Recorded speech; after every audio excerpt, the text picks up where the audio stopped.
Kuna wakati kalamu huwa silaha na maneno huwa mapanga ya ukombozi.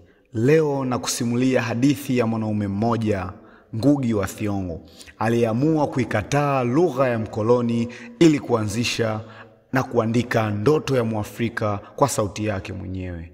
Karibu. Mzee wa fikra nzito, mshindani wa ukoloni katika ngazi ya lugha na mmoja wa manabii waliotumia kalamu kama bunduki ya mapinduzi ya kiakili. Alizaliwa Kenya, lakini sauti yake ilivuma hadi dunia nzima, kutoka vijijini Gikuyu hadi jukwaa la kimataifa. Alipoanza safari yake ya kifasihi, aliandika kwa Kiingereza kama waandishi wengi wa wakati huo, lakini mnamo mwaka 1977 kulitokea kitu, ufunuo, mabadiliko, uasi wa kiutamaduni. Ngugi akaamua hataki tena kuandika kwa lugha ya mkoloni.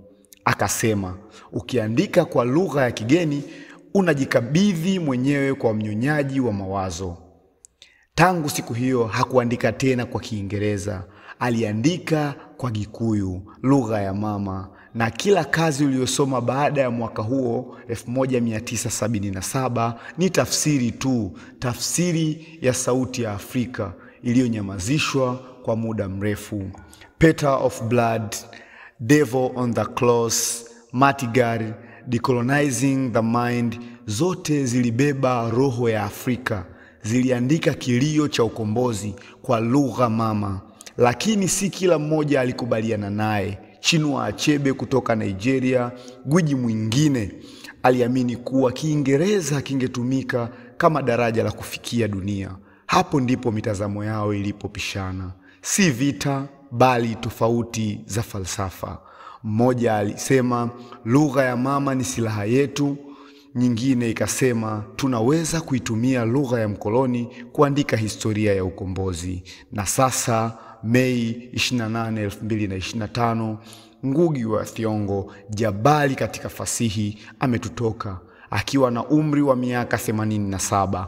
Amekufa ugenini Marekani, ambako aliishi na kufundisha, lakini moyo wake ulikuwa Afrika, katika maneno yake, katika misimamo yake, katika vita yake ya kuenzi lugha zetu. Na swali linabaki, je, unakubaliana naye kwamba maarifa yetu, historia yetu, falsafa yetu vinafaa kuwekwa kwa lugha zetu?